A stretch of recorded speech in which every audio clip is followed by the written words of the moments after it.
All right, welcome back. Thank you for joining us. It's Atrial Fibrillation Awareness Month. From here on out, I'm going to call it AFib. Exactly. Yes, so we have here with us from Boulder Community Health today, Dr. Shrini Iyengar. Thank you so much for coming to talk about this issue. And I think a lot of people who don't know what AFib is might be wondering, what do you do if you have an irregular heartbeat of any kind? Well, first off, I would tell you, if you feel that you have palpitations or an irregular heart rate, or any type of symptoms of that nature, go to see your doctor, because the way to diagnose AFib is not just to take your pulse, but an EKG, which is basically put some leads on the chest, and we can get a very printout of whether or not you have atrial fibrillation versus some other type of irregular heart rate.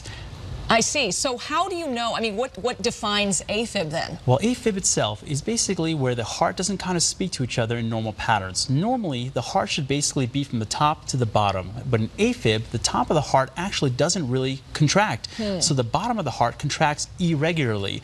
Hence, what happens is the top part of the heart, the blood swirls and doesn't actually come out the way it should. And again, can cause symptoms like palpitations, shortness of breath, lightheadedness. These are all important symptoms to take account of. Definitely pay attention to those.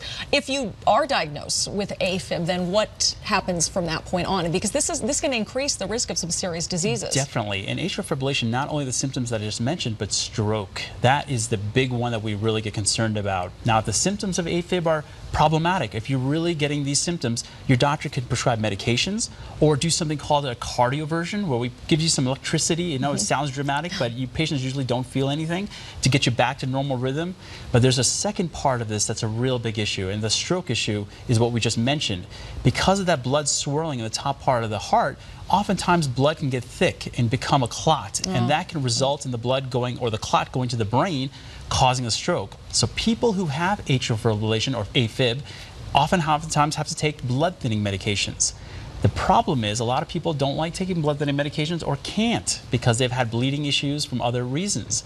So nowadays we're trying to figure out ways to treat people with AFib and ways to get them off the blood thinning medications. And I like to say that there's new technology that's available currently that's FDA approved, and one of the devices is called a Watchman device.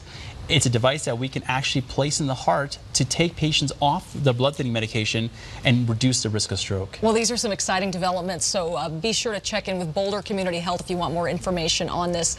Doctor, thank you so much for enlightening us today on that. Okay, thank you. Elisa?